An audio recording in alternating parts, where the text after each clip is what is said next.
يصنع الجمال بمشرط ومقص، محولا التشوهات والعاهات إلى جمال من دون أن يبدل في الصورة التي خلقها الله. يعرفه العالم أجمع بأثريائه وفقرائه، بنسائه ورجاله، فهو الذي ينحت جمالا بأجسادهم لهدف واحد يرمي إليه، جعلهم أكثر تصالحا مع أنفسهم. تبعت بداياته المهنية بحريق هائل شب في خيمة سيرك في قرية بالقرب من مدينة ريو دي جانيرو في البرازيل، ذهب ضحيته عدد من القتلى، فيما أصيب 500 شخص على أثره بحروق بالغة. وقد انضم إلى الفريق الطبي المعالج حينها، فمحى تشوهات المصابين وعرف زملائه الأطباء بنوع جديد من الجراحة لا يضمد الجراحة الجسدية فقط بل النفسية أيضا. مساء الخير، سوف أروي الليلة قصة لقائي بالجراح الأشهر في العالم وعراب الجراحة التجميلية إيفو بيتونغي، ذاك الذي سعت شهيرات العالم إلى الخضوع لمقصه أو بالأحرى لرؤيته الخاصة لجمالهن.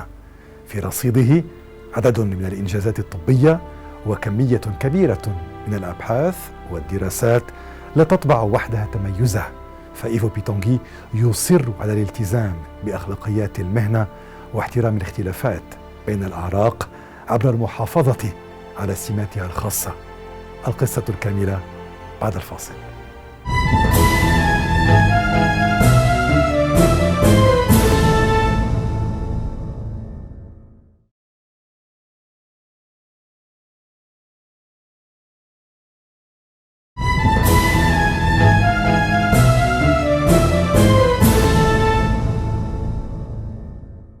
قد يظن البعض أن إيفو بيتونغي ينتمي إلى نوع الجراحين الذين يعتبرون أن بمقصهم يستطيعون تحويل الأشخاص ورسمهم من جديد كأي رسام يقف أمام لوحة بيضاء. لكن بيتونغي يصر على احترام الصورة التي صنعها الله، وللجمال بالنسبة له مفهوم خاص يربطه بشكل وثيق بالطبيعة. هو يؤمن أكثر بخلق التناغم وبتصحيح التشوهات. La beauté, pour moi, je ne peux pas échapper de deux personnages. D'abord, celui qu'un homme sensible, qui regarde un coucher de soleil, un enfant qui sourit, qui regarde l'eau qui tombe dans une feuille, l'équilibre de la goutte d'eau sur la feuille, et je vois la beauté dans tous les sens de la nature. Par contre, je vois la créativité d'un peintre, d'un sculpteur, mais je vois la beauté de l'être humain, que je sens que dans chaque race, il a une forme de beauté. Il a la beauté dans la race nègre, il a la beauté dans la race anglo-saxonique, la beauté dans la race arabe. Alors les concepts de beauté, pour moi, c'est pas celui que j'impose, mais c'est celui que je comprends, qui peut m'aider à aider l'autre. Donc quand quelqu'un vient chez moi et qui cherche d'améliorer sa forme, de faire une correction, pour être plus en harmonie, comme on disait avant, avec le reste de son visage. Je dois toujours avoir moins de liberté qu'un peintre ou un sculpteur, parce que moi, j'ai d'abord la orthodoxie de la forme. Qu'est-ce que ça veut dire ça? Dans chaque race, dans chaque groupe, on a un concept de forme. Alors je ne peux pas le changer. Alors par contre, je peux trouver dans ce que j'ai une façon de l'améliorer. Et cette façon, je dois avoir la sensibilité pour le faire. Mais quelquefois, quelqu'un qui vient à moi, comme vous l'avez très bien dit, les concepts, c'est très subjectif. Il est très bien. Il se croit qu'il a un défaut. Et quelquefois, je ne vois pas ce défaut. Alors, on voit d'abord l'importance de faire toujours de chaque individu son profil psychologique. Parce qu'on va juger, pas seulement dans la forme, mais dans ce qu'il croit qu'il est. Alors, cette interaction que je peux avoir avec l'autre va me permettre de pénétrer dans son âme, dans sa partie psychique. Alors, c'est dans ces concepts que je pourrais l'aider. هو يؤمن أيضا بأن الجراحة التجميلية لا يمكن أن تتبع موضة معينة، لأنها في الأصل علم وفن توازن الذي يجب أن يحترم الطبيعة أو الصورة الأصلية لكل إنسان. واحترام الصورة الأصلية يفرض أسسا معينة في التعاطي مع كل حالة قد تختلف عن الموضة السائدة. Dans la chirurgie, on ne peut pas suivre ces concepts. Parce que la mode qui est imposée comme concept de beauté, il n'est pas, parce que la mode passe, je dis la cicatrice reste. Ça veut dire qu'on doit avoir les jugements qui dépassent la mode. Les chirurgiens doivent avoir un jugement propre. Et la mode, ça veut dire, la mode peut-être aujourd'hui, on peut dire qu'on a des poitrines un peu plus grandes qu'avant. Ça veut dire que dans chaque moment de la société, qu'un peintre comme Rubens ou Titian ont représenté des femmes qu'aujourd'hui sont considérées presque obèses.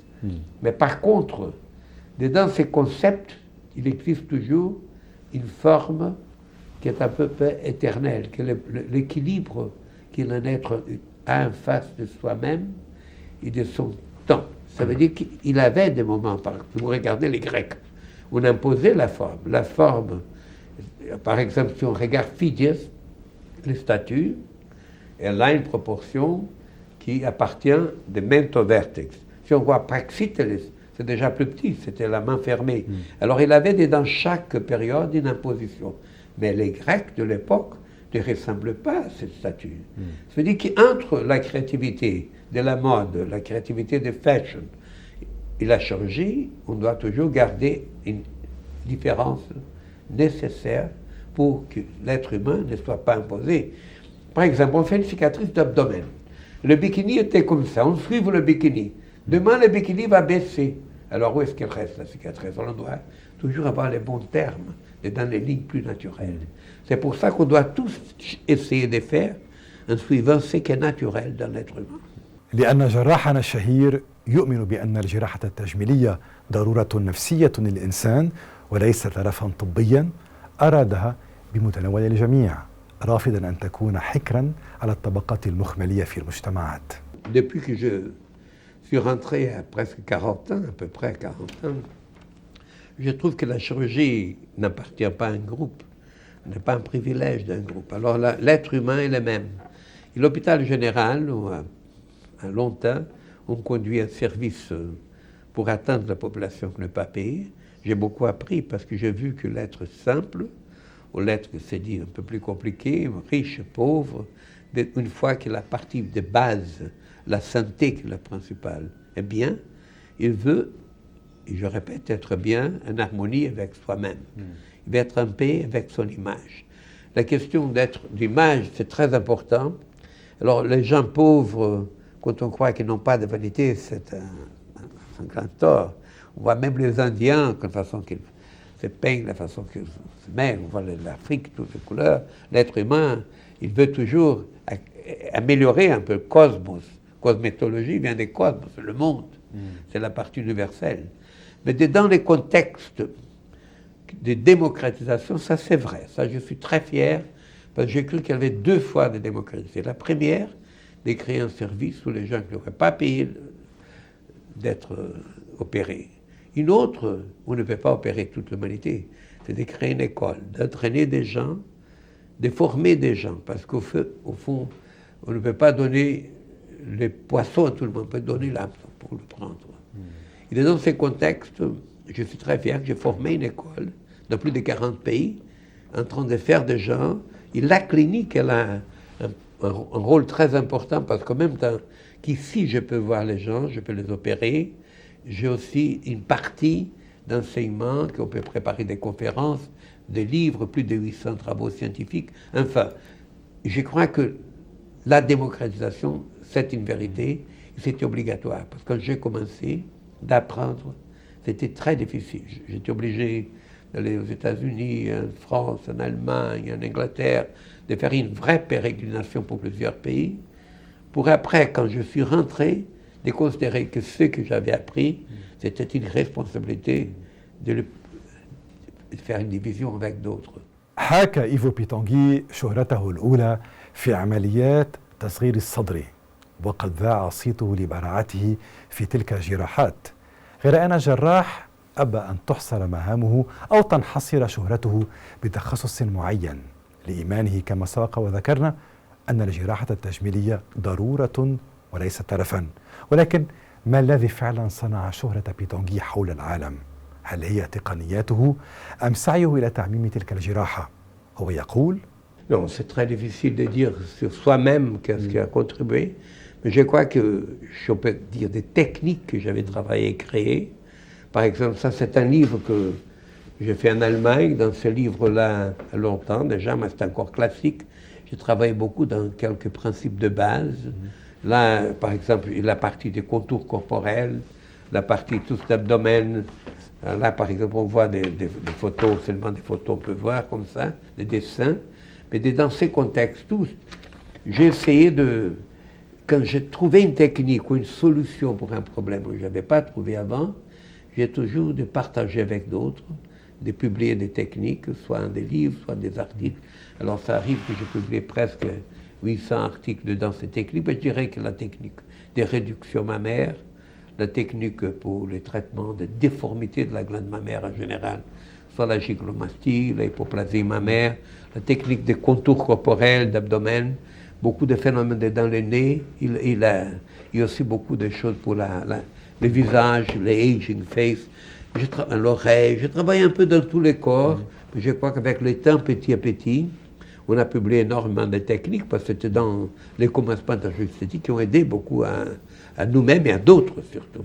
فاصل ونعود لمعرفة ما الذي يمكن أن تصنعه الجراحة التجميلية من عجائب وما هي حدودها، وأيضا الحدود التي يضعها إيفو بيتونغي لنفسه في قبول مريض ورفض آخر، كما سنعرف إن كان يقبل أن نكشف عن أسماء المشاهير الذين خضعوا لمقصه.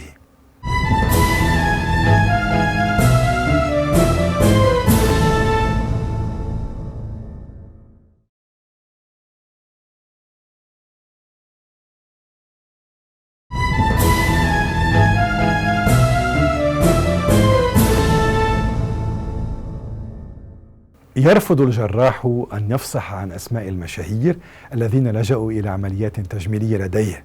سألناه عن الإمبراطورة فرح ديبة، رفض الإجابة، ودار الحديث التالي. Je m'excuse toujours, mais je n'ai jamais dit un mot sur quelqu'un que j'avais opéré. Je trouve qu'un être que j'avais opéré ou pas opéré, et je dois toujours garder... parce qu'au fond... Oui, mais ce n'est pas une nouvelle exclusive ici. Non, mais je vous dis... C'est ça que tout le monde connaît. Oui, mais ça n'importe. Moi, jamais personne n'a entendu rien de moi. Parce que je trouve que la chirurgie plastique, ça c'est très important, le laïc le sache, c'est une branche de la chirurgie générale comme les autres. Alors moi-même, je n'ai jamais dit qui j'ai opéré, qui je n'ai pas opéré. Alors, non, parce que je ne peux pas dire, parce que je trouvais... Alors, il a ça, quelquefois, c'est le malade même, ou les clients qui le disent, ou d'autres gens, mais moi-même, personnellement, jamais. Parce qu'au fond, je trouve que entre les gens importants, et c'est vrai que j'ai opéré beaucoup de gens d'importance publique énorme, mais énormément de gens normaux. Les gens qui ne sont pas connus. Alors, entre un et l'autre, entre le mendiant et le prince, le beggar et le prince, je n'ai jamais vu une différence. Ça, c'est très important. Il paraît que vous avez pu estomper des défauts plastiques chez le roi Hussein de Jordanie et chez le prince René de Monaco. إذا كان العديد من مشاهير العالم قد زاروا عيادة بيتونغي، فهو يقر بأن للجراحة التجميلية حدودا وأن بعضها خطر، لا سيما إن كانت تطال مواضع من جسم الإنسان تكون قد خضعت لجراحات في السابق. هي بحسب الجراح علم وحرفة في الوقت نفسه، لكن هل يمكن تطبيقها على كافة أنحاء الجسد؟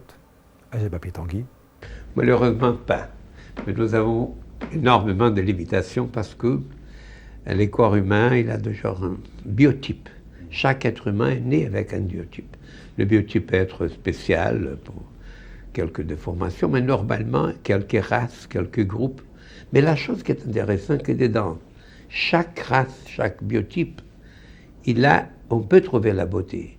Et avec vous, la télévision, l'information, la média, des groupes qui avant étaient assez contents avec sa beauté, qui ne sont pas peut-être dans les canons de beauté universelle, se sont trouvés envahis par d'images de belles femmes, de Gisèle Bündchen, de Claudia Schiffer, etc. Et d'autres, alors, sont en train d'essayer d'être comme la beauté universelle. La beauté universelle, elle est plutôt dans la poésie de Baudelaire, elle est plutôt dans les contextes poétiques beaucoup plus d'un contexte organique. Il a toujours de belles femmes, de beaux messieurs, mais on doit toujours chercher dans chaque groupe l'individu. Alors, si on trouve quelqu'un qui vient me voir et qui cherche d'être remodélé d'une façon comme un autre, supposons qu'il vient me voir, qu'il a un grand nez, il n'a pas de menton, ou il n'a pas de mâchoire, peu de pommettes, une oreille décollée, on peut le transformer totalement. On peut faire de quelqu'un qui a une structure déformée, une beauté. Ou quelqu'un qui est déjà beau, mais seulement un peu dans les mentons seulement, ou un peu dans le côté des yeux, qui est un peu fatigué. On peut toujours transformer pour améliorer. Mais nous sommes vraiment des esclaves de ce que Dieu a fait. On n'arrive pas à la création. On peut améliorer la créativité de Dieu. Ça, c'est déjà beaucoup. Le Brésil, dans notre expérience, on n'opère pas des transsexuels. Parce que notre loi, et dans ma clinique, tout ce que je pourrais avoir, c'est pas contre l'opération de tout. Je trouve qu'une fois que, parce que les chirurgiens dans les transsexuels, il n'est que l'instrument. Il a un groupe de psychologues, de sociologues, de gens qui étudient l'autre, qui les font s'habiller d'abord comme femmes. Pour ça. Parce que les transsexuels, il n'est pas comme les travestis. Les travestis, il veut voir son pénis, il veut jouer avec son membre. Les transsexuels, c'est quelqu'un qui est né avec une âme de femme dans un corps incarcéré dans un corps d'homme. Alors pour lui, il souffre avec ça. Alors il a besoin de trouver son identité. Et alors c'est monsieur, et pour plusieurs pays, même le service social, qu'on l'a bien étudié, il peut être opéré. Mais chez nous, non. Cette opération a commencé plutôt au Maroc, à Casablanca. Il avait un gynécologue, qui a opéré Coco Chanel, c'est devenu public, qui a opéré. Après, notre loi, elle est encore arriérée, là. Elle considère que l'opération est une mutilation. Ça veut dire, j'ai opéré beaucoup de détails de transsexuels, des gens qui étaient déjà opérés, soit pour régler les nez, une cicatrice sur les seins, mais pour faire l'opération de transformation. Vous ne l'avez jamais faite? Jamais fait, ici on ne fait pas. Dans notre pays, n'existe pas cette opération. Elle est contre la loi. Malheureusement, je dis. يقدر إيفو بيتونغي بريجيت باردو لعدم خضوعها لأي عمليات تجميلية، معتبرا أنها مرتاحة مع نفسها ومع تبدل ملامحها وهي تتقدم في السن، فهو لا يرى الجراحة التجميلية ضرورة إن لم تأتي لتعالج تشوها جسديا أو نفسيا يحفر في ذهن المريض، ويقر بأنه خلال لقاءاته الأولى مع المريض يحاول اكتشاف ما الذي يزعجه فعلا في جسده لتصحيحه. وإن كان المريض صاحب تشوهات لا تزعجه، لا يقوم بيتونغي بلفت نظره إليها أو بإقناعه بتحسينها عبر عملية جراحية، لأن المطلوب هو ارتياح الشخص لجسده وصورته. في المقابل يرسم بيتونغي حدودا لنفسه تدخل ضمن أخلاقيات المهنة التي على كل جراح الالتزام بها، فهو يرفض تغيير بصمات أي شخص كما يرفض تغيير وجه أو جسد بالكامل، حتى ولو كان الهدف الشفاء من ماض أليم. Vraiment, elle était une beauté quand elle était jeune. C'était une beauté. On les voyait surtout les voir. C'était une chose extraordinaire. Elle éclatait de beauté. Mais je trouve que c'était dans ces contextes. Elle se sent bien avec elle-même. Et je trouve que l'être qui est bien avec son image, il n'a pas besoin de donner à d'autres une satisfaction. Tout cet intime, l'être humain doit être égoïste en face de soi-même, en face de son ego. C'est la seule chose que la société doit le permettre, c'est d'être en face du domaine de son propre corps. Alors je trouve qu'elle a raison, pourquoi s'opérer. Justement. Vous parlez des choses françaises, Margit Yourcenar, pas Margit Yourcenar, l'autre qui a écrit ce livre Le Zaman, elle dit, moi, il a une femme, il parle d'une autre femme, pas Brigitte, pardon. Il parle d'une femme et dit, moi, je suis tombé amoureux de ton visage défiguré. L'amour n'a rien à voir avec ça. Non, non, non, pas du tout. Quand on voit un malade comme ça, ou un patient comme ça, pour moi, il est déjà dans les côtés psychologiques, pas des côtés chirurgicaux. Vous refusez? Non, c'est pas que je refuse. Je vais l'aider, je vais le faire chercher un psychologue ou un psychothérapeute, parce que lui, qui veut tout changer, il n'est pas dedans l'être qui, c'est qu'on a parlé avant, qui est heureux dans son biotype, il ne veut pas changer quelqu'un. Mais dans le cas d'un criminel, il en est conscient. Oui, mais dans les cas des criminels, les gens qui ont changé, qui n'avaient pas un défaut avant, qui ont changé en faisant 2 défauts, ce sont des opérations totalement contraires à la bonne éthique. On ne fait jamais dans cette clinique. Vous n'avez jamais fait. Non, on ne fait jamais. On ne fait rien, c'est pas moi seulement. Tout mon école ne va jamais déformer quelqu'un. Mais si toi, tu es un criminel, et tu as un défaut, et tu viens chez moi, je ne peux pas avoir l'identité de tous mes patients. Mais si tu as un défaut, j'ai le besoin de ne pas juger l'être. Quand j'ai travaillé dans l'hôpital d'urgence, ça m'est arrivé, c'est un cas qui est un peu comique. J'étais jeune, je faisais beaucoup la chirurgie de la main, et là, le type qui a coupé tous les tendons. J'ai passé toute la nuit en train de le remettre, les tendons en place, et j'avais la masque. Quand j'étais en train de terminer, il y a un collègue qui arrive et dit, mais Ivo, comment tu ne sais pas que ce type-là, c'est un voleur, et il prend quoi est-ce qu'on dit, le pickpocket, non? Un pickpocket qui prend le pickpocket, on dit, non? Qui prend. Alors j'ai dit un pickpocket.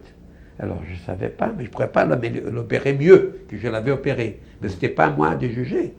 Je ne veux pas qu'il travaille avec la main comme ça.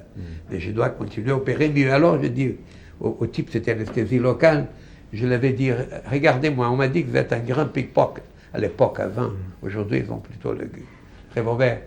Je vais enlever mon masque comme ça. J'enlève ma masque. Comme ça, si par hasard, vous me trouvez un jour avec mon portefeuille assez maigre, il ne faut pas le prendre. Hein. Il dit, docteur, je suis aussi professionnel que vous gardez votre masque.